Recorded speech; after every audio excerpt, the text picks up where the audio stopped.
गुरु गीता। इस गुरु गीता का भी उतना ही महत्व है जितना भगवान श्री कृष्ण के मुंह से निकली हुई श्रीमद् भगवद गीता का है, क्योंकि जीवन में गुरु को देवताओं से भी श्रेष्ठ बताया गया है।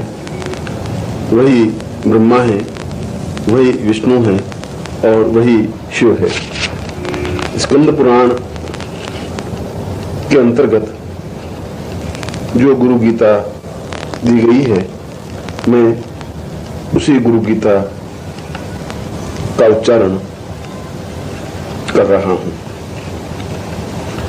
ओम अस्य श्री गुरु गीता स्तोत्र मंत्रस्य भगवान सदाशिव ऋषि नाना विधानी छंदांसी श्री गुरु परमात्मा देवता हम बीजम सह शक्ति क्रोम कीलकम श्री गुरु प्रसाद सिद्ध्यर्थे जपे विनियोग। गुरु ध्यान। हंसाभ्याम परिवृत्त पत्र कमलेर दिव्यैर जगत कारणैर विश्वोत्कीर्णमनेक देह निलयै स्वच्छंदमात्मेच्छया तद्योतं पद सांभवं तु चरणं दीपांकुरग्राहिणं प्रत्यक्षाक्षर विग्रहं गुरुपदं ध्यायेद् विभुं सांस्वतम्। जो हंस के समान अत्यंत ही निर्मल और कमल पत्र के समान निर्लिप्त हैं, जिनका सारा शरीर कमल के समान पवित्र है, जो इस विश्व में दिव्य हैं और ब्रह्मा विष्णु और महेश की तरह इस विश्व की उत्पत्ति कारक, पालन कारक और संहार कारक हैं, जो विश्व में अपनी लीलाओं से विविध प्रकार से शिष्यों को ज्ञान प्रदान करते हैं, जो सही अर्थों में सरस्वती रूप में हैं, जो सही अर्थों में भगवान शिव हैं, जिनके चरणों को स्पर्श करने से ही मन में एक ज्योति जागृत हो जाती है। ऐसे यदि प्रत्यक्ष रूप से गुरु सामने हों और यदि उनके चरणों का ध्यान किया जाए, उनके चरणों को स्पर्श किया जाए, तो ऐसा व्यक्ति विश्व में अद्वितीय कहलाता है। जो नित्य गुरु गीता का पाठ करता है या इस गुरु गीता का पाठ श्रवण करता है, वह वास्तव में ही जीवन में सौभाग्यशाली शिष्य माना जाता है। स्कंद पुराण में भगवान शिव ने स्वयं पार्वती को यह गुरु गीता समझाते हुए बताया है कि चाहे अन्य कितनी भी साधनाएं की जाएं, वे सभी साधनाएं अपने आप में तुच्छ और गौण हैं, क्योंकि उन साधनाओं की प्रतीति तो गुरु के माध्यम से ही संभव है। गुरु ही शिष्य और इष्ट के बीच का माध्यम है। गुरु के द्वारा ही उस इष्ट से साक्षात्कार हो सकता है। गुरु के द्वारा ही साधनाओं में सिद्धि प्राप्त हो सकती है। पर यदि साधना संपन्न न हो सके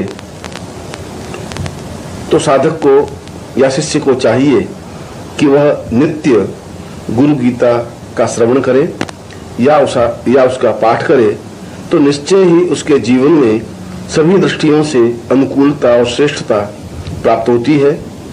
उसका सारा शरीर दिव्य बन जाता है और स्वयं ही साधनाएं उसके सामने हाथ जोड़े खड़ी रहती हैं। गूढ़ विद्या जगन्माया देहे चा ज्ञान संभवा उदय स्वप्रकाशेन गुरु शब्देन कथ्यते है।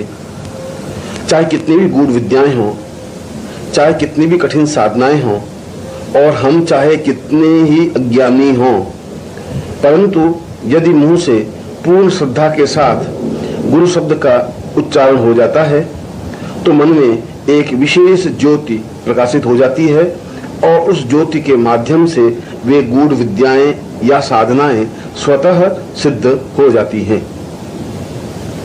सर्वपाप विशुद्धात्मा श्री गुरु पाद सेवनात् देहि ब्रह्म पवेद्यस्तात् तत्कृपार्थ वदामिते। जीवन के समस्त प्रकार के पाप, चाहे वर्तमान जीवन के हों चाहे पूर्व जीवन के हों, केवल गुरु के चरणों का सेवन करने से ही वे समस्त पाप समाप्त हो जाते हैं और यह आत्मा पूर्ण रूप से पवित्र और दिव्य बन जाती है। उसके हृदय में ब्रह्म की साक्षात प्रतीति होने लगती है और यदि गुरु कृपा हो जाती है तो वह स्वयं ब्रह्म स्वरूप बन जाता है। गुरु पादाम्बुजं स्मृत्वा जलम शिरसि धारयेत् सर्वतीर्थावगाहस्य संप्राप्नोति फलम नरः।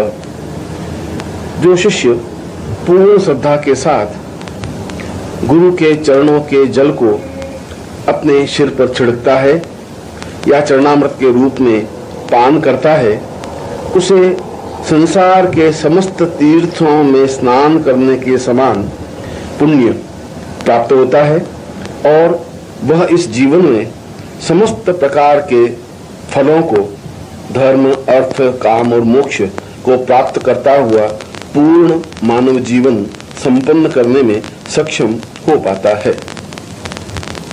शोषणम पाप पंकस्य दीपनम ज्ञान तेजसाम गुरुपादोदकम सम्यक संसारार्णवतारकम। हमारे जीवन के जितने भी पाप हैं, उन पापों को शमन करने के लिए अंदर ज्ञान का दीपक लगाना आवश्यक है और वह ज्ञान का दीपक केवल गुरु के चरणों का स्पर्श करने से, गुरु की आज्ञा का पालन करने से और गुरु के कहे अनुसार गतिशील होने से ही प्राप्त हो सकता है। और जब हृदय में ऐसा ब्रह्म का दीपक प्रज्वलित होता है तो वह इस संसार में पूर्ण सुख को भोगता हुआ आगे सफलता और श्रेष्ठता प्राप्त करने में सक्षम हो पाता है। अज्ञान मूल हरणम जन्म कर्म निवारणम ज्ञान वैराग्य सिद्ध्यर्थम गुरुपादोदकम पिबेत। यदि गुरु के चरणों का जल पान करने का सौभाग्य प्राप्त हो जाए तो जन्म जन्म के पाप और बंधन समाप्त हो जाते हैं। समस्त प्रकार का अज्ञान दूर हो जाता है और हृदय में स्वतः ही ज्ञान और वैराग्य की सिद्धि प्राप्त हो जाती है। उसके लिए अन्य किसी प्रकार के विधि विधान, साधना और सिद्धि करने की आवश्यकता नहीं होती। गुरु पादोदकम पीत्वा गुरुरुच्छिष्ट भोजनम गुरुमूर्तेश्वरा ध्यानम गुरु मंत्रम सदा जपेत। शिष्य का कर्तव्य यही है, उसके जीवन का पहला और अंतिम उद्देश्य यही है कि वह संपूर्ण जीवन में गुरु के चरणों का जल पान करे, गुरु के भोजन के उपरांत उनसे प्राप्त भोजन को प्रसाद रूप में स्वीकार करे, निरंतर गुरु मूर्ति का ध्यान करता रहे और हर क्षण गुरु मंत्र का जप करता रहे। ऐसे शिष्य से देवता भी ईर्ष्या करते हैं क्योंकि वह शिष्य स्वयं देवता स्वरूप बन जाता है। काशी क्षेत्रम तन्निवासो जाह्नवी चरणोदकम गुरु विश्वेश्वर साक्षात तारकम ब्रह्म निश्चितम। जो काशी में निवास करने से और भगवान शिव की पूजा करने से फल प्राप्त होता है, जो गंगा में स्नान करने से और गंगा का जल पीने से जो सिद्धि और सफलता प्राप्त होती है, जो ब्रह्मा विष्णु और महेश की सेवा और साधना करने से जो फल प्राप्त होता है, वह सब कुछ केवल गुरु के चरणों में बैठने से ही प्राप्त हो जाता है, क्योंकि वह साधक को पूर्ण रूप से ब्रह्ममय बना देता है और उसके समस्त पापों को समाप्त करने में सहायक होता है। गुरु पादोदकम युक्त्वा सौ सूक्षयो वटः तीर्थराज प्रयागश्च गुरु मूर्त्यै नमो नमः। गुरु के चरणों का जल निरंतर अक्षय कल्प वृक्ष के समान फलदायक माना गया है। उस जल को यदि पान किया जाए तो ऐसा पुण्य प्राप्त होता है जैसा तीर्थराज प्रयाग में स्नान करने से और उसके जल को पान करने से होता है। इसीलिए संसार में श्रेष्ठतम विभूति को गुरु कहा गया है और ऐसी ही गुरु मूर्ति को प्रणाम करने से जीवन में संपूर्णता प्राप्त होती है। गुरु मूर्ति स्मरे नित्यम गुरु नाम सदा जपेत गुरुराज्ञा प्रकुर्वीत गुरुरन्यन्न भावयेत।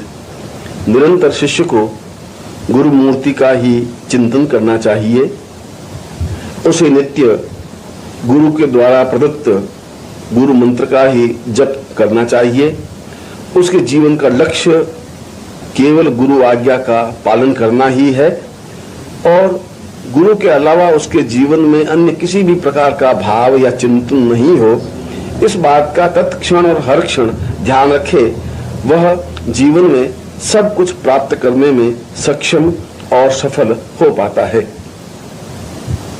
गुकारस्तुंधकारश्च ऋकारस्तेज उच्यते अज्ञान ग्रासकम ब्रह्म गुरुरेव न संशय।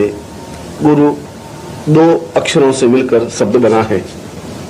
गुरु का तात्पर्य है समस्त प्रकार के मानव और शिष्य के बंधनों को समाप्त करना और रू का तात्पर्य है उसके हृदय में ज्ञान का दीपक प्रज्वलित करना। इस प्रकार इन दोनों ही कारणों से गुरु शब्द का निर्माण हुआ है, जो कि अज्ञान को समाप्त करने में सहायक है, जो कि जीवन में पूर्णता देने में सहायक है। इसीलिए गुरु उच्चारण करना ही या गुरु शब्द का स्मरण करना ही या गुरु मंत्र का जप करना ही जीवन की पूर्णता माना गया है। साधकेन प्रदातव्यम गुरु संतोषकारकम गुरुराधनम कार्य स्वजीवित्वम निवेदयेत्।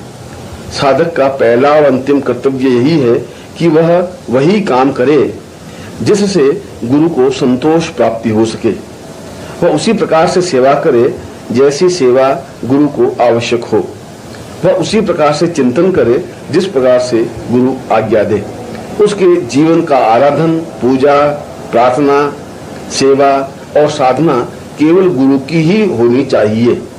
ऐसा होने पर ही वह समस्त सिद्धियों का स्वामी होता है और उसके जीवन में किसी प्रकार की कोई न्यूनता नहीं रह पाती। कर्मणा मनसा वाचा नित्यमाराधयेत् गुरुम दीर्घदंडम नमस्कृत्य निर्लज्जो गुरु सन्निधौ। जो कर्म से, मन से और वचनों से नित्य गुरु की आराधना करता है, वह चाहे कितना ही पापी हो, चाहे उसने जीवन में कितने ही निर्लज्ज कार्य किए हों, चाहे उसके जीवन में कितने ही पाप हों, वे सभी तत्क्षण समाप्त हो जाते हैं। और यदि उसे जीवन में गुरु के चरणों में बैठने का सौभाग्य प्राप्त हो तो यह उसके जीवन का पुण्य है और ऐसा अवसर प्राप्त होने पर वह निश्चय ही पूर्ण सफलता और श्रेष्ठता प्राप्त करने में समर्थ हो पाता है। गुरु ब्रह्मा गुरु विष्णु गुरुदेवो महेश्वरः गुरुरेव परब्रह्म तस्मै श्री गुरुवे नमः। यदि सही अर्थों में देखा जाए तो गुरु ही ब्रह्मा है जो कि उत्पत्ति कारक हैं, गुरु ही विष्णु हैं जो कि पालन कारक हैं और गुरु ही महेश्वर हैं जो कि संहार कारक हैं। एक प्रकार से वह शिष्य का सृजन करते हैं, शिष्य का पालन करते हैं और शिष्य के समस्त पापों का क्षय भी करते हैं। इसीलिए गुरु को इन तीनों ही देवताओं से ऊपर पर ब्रह्म कहा गया है। इसीलिए मैं श्री गुरु को पूर्ण रूप से श्रद्धा युक्त प्रणाम करता हूँ। अज्ञान तिमिरांधस्य ज्ञानांजन शलाकया चक्षुरुन्मीलितं येन तस्मै श्री गुरुवे नमः। मेरे जीवन में चारों तरफ अज्ञान का अंधकार फैला हुआ है। मुझे जीवन में पूजा पाठ, ज्ञान यज्ञ किसी प्रकार का कोई भान नहीं है। ऐसी स्थिति में न मुझे साधना करनी आती है, न मुझे पूजा करनी आती है, मुझे तो पूर्ण रूप से मंत्र का उच्चारण करना भी नहीं आता। तब गुरु ही इस अज्ञान के बीच में एक दीपक प्रज्वलित करता है जो ज्ञान का दीपक होता है, और उस ज्ञान के दीपक के प्रकाश में मैं अपने जीवन की पूर्णता देख सकता हूँ। एक प्रकार से देखा जाए तो मेरे अज्ञान से जो आंखें बंद थी, जो मैं पापी और अधर्मी बन गया था, जो मेरा पशु जीवन था, उसको दूर करके ज्ञान रूपी नेत्र खोलने में जो गुरु सहायक हुए हैं, ऐसे श्री गुरु को मैं प्रणाम करता हूँ। त्वं पिता त्वं च मे माता त्वं बंधुस्त्वं च देवता संसार प्रतिबोधार्थ तस्मै श्री गुरुवे नमः। हे गुरु, आप ही मेरे पिता हैं, क्योंकि पिता ने तो केवल मुझे जन्म दिया है, संस्कार नहीं दिए हैं। आप ही मुझे संस्कार दे सकते हैं। आप ही मेरी माता हैं, क्योंकि उन्होंने तो मुझे केवल देह रूप ही दिया है। इसको शुद्ध बनाने की क्रिया केवल आपको ही ज्ञात है। इस संसार में मेरा कोई बंधु नहीं है, आप ही मेरे बंधु हैं, और सही अर्थों में कहा जाए तो केवल आप ही मेरे देवता हैं। इस पूरे संसार ब्रह्मांड को जानने की प्रतीति और इस पूरे ब्रह्मांड में विचरण करने का ज्ञान और बोध केवल आप ही मुझे प्रदान कर सकते हैं। इसीलिए हे गुरुदेव, मैं आपको श्रद्धा युक्त प्रणाम करता हूँ। यत् सत्येन जगत सत्यम यत् प्रकाशेन भाति यत् यदानंदेन संदन्ति तस्मै श्री गुरुवे नमः। जिसको स्मरण करने से ही संसार की सत्यता का भान हो जाता है, जिनके पास बैठने से ही मन में प्रकाश का उदय होता है, जिनको स्मरण करने से ही जीवन के पुण्य प्राप्त हो जाते हैं, जिनके चरणों में निवेदन करने से ही जीवन की पूर्णता और सफलता और श्रेष्ठता मिल जाती है, ऐसे ही श्री गुरु को मैं प्रणाम करता हूँ। ये न चेतयते हिदम चित्तम चेतयते नयम जागृत स्वप्न सुसुप्तवादि तस्मै श्री गुरुवे नमः। जो मेरे हृदय के अज्ञान को दूर करने में समर्थ हैं, जो मेरे हृदय की न्यूनताओं को दूर करने में समर्थ हैं, जो मेरे चित्त की विशृंखलता को दूर करने में समर्थ है, जो मेरे चित्त की चंचलता को दूर करने में समर्थ है, जो मुझे नींद से जगा सकते हैं, जो मुझे अज्ञान से ज्ञान की ओर ले जा सकते हैं, जो मुझे अंधकार से प्रकाश की ओर ले जाने में समर्थ हैं, वे केवल मात्र गुरु ही हो सकते हैं। और इसीलिए मैं पूर्ण भावनाओं के साथ श्री गुरु को प्रणाम करता हूँ। यस्य ज्ञानादिदं विश्वं न दृश्यं भिन्न भेदतः सदेक रूप रूपाय तस्मै श्री गुरुवे नमः। केवल गुरु ही प्रत्यक्ष देवता है। अन्य देवता तो हमें दिखाई दे या नहीं दे, साधना करने के बाद भी उनसे संपर्क हो सके या नहीं हो सके, उनके साक्षात स्वरूप को देख सके या नहीं दे सके, परंतु गुरु तो साक्षात देवता है जो हमारे सामने सशरीर विद्यमान है। यह मेरी अज्ञानता है, यह मेरी बुद्धि का भ्रम है कि मैं उस देवता को सामान्य मनुष्य के रूप में देखता हूँ। मैं देवता और मनुष्य में भेद करता हूँ, मैं गुरु और देवता में भेद करता हूँ। इससे बड़ा पाप और इससे बड़ा दुर्भाग्य कुछ नहीं हो सकता। मैं चाहता हूँ कि मेरा यह भिन्नता दूर हो, मैं सदेह रूप गुरु को प्रणाम कर सकूं, उनके चरणों में अपने आप को निमग्न कर सकूं, उनके हृदय में स्थापित हो सकूं, ऐसे श्री गुरु को मैं प्रणाम करता हूँ। यस्या मतम तस्य मतम मतम यस्य न वेदसः अनन्य भाव भावाय तस्मै श्री गुरुवे नमः। वेदों ने एक स्वर से इसी बात को बताया है कि जीवन में संपूर्णता का बोध केवल गुरु ही कर सकते हैं। पुराणों ने इसी बात को स्वीकार किया है कि गुरु के माध्यम से ही जीवन में पूर्णता आ सकती है। समस्त उपनिषदों में एक ही बात को बार बार कहा गया है कि अन्य साधनाएं व्यर्थ और तुच्छ हैं यदि गुरु की साधना और उसका सामीप्यता प्राप्त न हो जाए। इसलिए मैं चाहता हूं कि मेरे और गुरु के बीच में किसी प्रकार का अनन्य भाव न रहे, किसी प्रकार की दूरी नहीं रहे, किसी प्रकार की कमी नहीं रहे। मैं पूर्ण रूप से उनके चरणों में निमग्न हो सकूं, मैं अपने आप को उनके चरणों में विसर्जित कर सकूं, ऐसी इच्छा रखता हुआ मैं परम गुरु को प्रणाम करता हूं। यस्य कारण रूपस्य कार्य रूपेण भाति यत् कार्य कारण रूपाय तस्मै श्री गुरुवे नमः।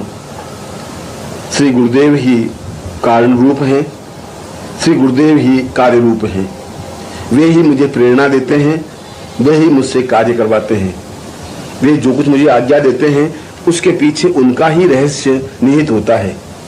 मैं इस जीवन में क्यों आया हूँ, मेरा इस जीवन में क्यों जन्म हुआ है, मैं इस पृथ्वी पर क्या कर सकता हूँ, इसका ज्ञान केवल गुरु को ही है। मैं तो अंधकार में भटक रहा था, मेरे जीवन की कोई मंजिल नहीं थी, मेरे जीवन का कोई लक्ष्य नहीं था। मुझे यह भी पता नहीं था कि मैं अपने जीवन को किस प्रकार से पूरा करूं। केवल गुरु ही मुझे सही रास्ते पर खड़ा कर सकते हैं और आगे अग्रसर कर सकते हैं, कि उन्हें यह ज्ञात है कि मेरा जन्म किस उद्देश्य के लिए हुआ है और मैं किन उपायों से अपने जीवन की पूर्णता प्राप्त कर सकता हूँ। मुझे और तो कुछ नहीं आता, मैं केवल गुरु को प्रणाम करना ही जानता हूँ और उनसे यह प्रार्थना करता हूँ कि वे मुझे अपने हृदय में स्थान दे, जिससे कि मैं उनके रूप के सादृश्य बन सकूं। नाना रूपमिदं सर्वं न केनाप्यस्त भिन्नता कार्य कारणता चैव तस्मै श्री गुरुवे नमः। गुरु तो अनेक रूपों में होते हैं। कभी वे गृहस्थ बन जाते हैं, कभी वे संन्यास दिखाई देते हैं, कभी बालक के रूप में दिखाई देते हैं, कभी क्रोधस्व रूप में दिखाई देते हैं, कभी अन्य रूप में दिखाई देते हैं। परंतु इन रूपों में मूल रूप उनका सच्चित आनंद रूप होता है, जो कि मूल रूप से है। वे मुझे और मेरे समस्त अज्ञान को दूर करने के लिए विभिन्न प्रकार की क्रियाएं करते हैं, इसीलिए मुझे वे भिन्न भिन्न रूप में दिखाई देते हैं। यह मेरे जीवन की न्यूनता है और मैं इस न्यूनता को दूर करना चाहता हूँ। मैं चाहता हूँ कि मैं उनके प्रत्येक रूप में अपने सदगुरु को बड़ी प्रकार से देख सकूं, मैं अपने स्वरूप को उनमें लीन कर सकूं, मैं साधना के क्षेत्र में गुरु की ही साधना कर जीवन की पूर्णता प्राप्त कर सकूं। ऐसा ही विचार मन में लाकर मैं गुरु को भक्ति भाव से प्रणाम करता हूं। शिवे क्रुद्धे गुरुस्त्राता गुरु क्रुद्धे शिवो नहीं तस्मात् सर्व प्रयत्नेन श्री गुरु शरणं व्रजेत। यदि भगवान शिव भी क्रुद्ध हो जाते हैं तो गुरु हमें बचा सकते हैं। यदि अन्य देवता क्रुद्ध हो जाते हैं तो गुरु रक्षा कर सकते हैं। यदि सारे देवता मिलकर के भी मेरे ऊपर प्रहार करने के लिए तैयार हो जाए तब भी गुरु ढाल बन करके मेरी रक्षा कर सकते हैं। पर यदि गुरु क्रुद्ध हो जाते हैं तो शिव भी उस क्रोध को से मुझे नहीं बचा सकते। अगर गुरु क्रुद्ध हो जाते हैं तो मेरे जीवन के सारे पाप क्षीण हो जाते हैं, मेरे जन्म लेने की क्रिया ही समाप्त हो जाती है, मेरे जीवन का उद्देश्य ही समाप्त हो जाता है, मेरे जीवन का भविष्य ही अपने आप में समाप्त हो जाता है। क्योंकि गुरु के क्रोधित होने पर कोई देवता उसके क्रोध से मुझे बचा नहीं सकता, यह शास्त्र प्रमाण है। इसीलिए सभी प्रकार से प्रयत्न करके श्री गुरु के शरण में जाने से ही जीवन की पूर्णता प्राप्त हो सकती है। गुकारम च गुणातीतम रुकारम रूप वर्जितम गुणातीत स्वरूपम च यो दद्यात् स गुरु स्मृतः। गुरु शब्द ही अपने आप में पवित्र और पुण्य शब्द है। यदि एक बार भी 24 घंटों में गुरु के नाम को मैं अपने होठों पर अंकित कर सकूं, एक बार भी अपने होठों से गुरु के नाम को ले सकूं, तो मेरा सारा शरीर अपने आप में ही पवित्र हो जाता है।